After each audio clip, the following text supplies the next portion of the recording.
Здравейте! Здравейте, дами! Здравейте, майки!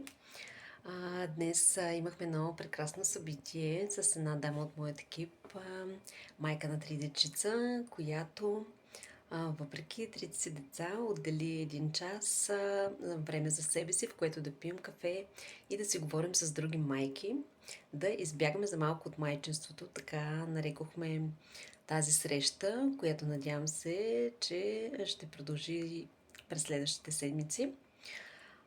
Обръщам се към тези от вас, които а, искат да споделят време с други дами, искат нещо да направят за себе си.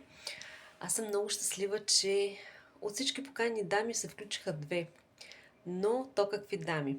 Едната с 4 деца и въпреки това ходи на работа, а другата е с две, с много малка разлика и също намери време, докато глади, да си говорим, да ни слуша, да участва в разговора.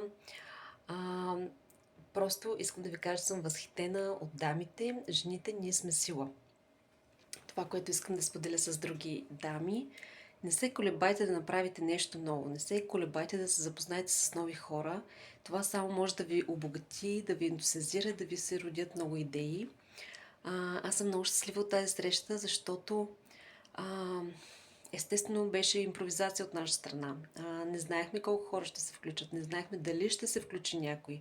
Но искам да ви кажа, че когато се докоснете до други дами, а, жените, жените сме творчество, жените сме енергия, която се предава една на друга и тези дами само ме въодушевиха да продължим да правим такива срещи, да споделяме време заедно и да се обогатяваме една друга с опит, с различни преживявания, с съвети, дали за бизнеса, дали за живота, дали за майчинството.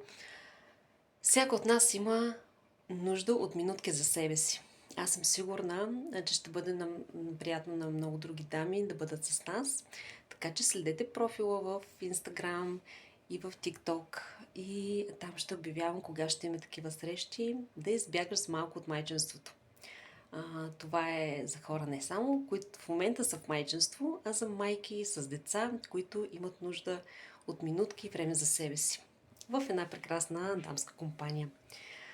Благодаря на всички, които участваха и до следващия път.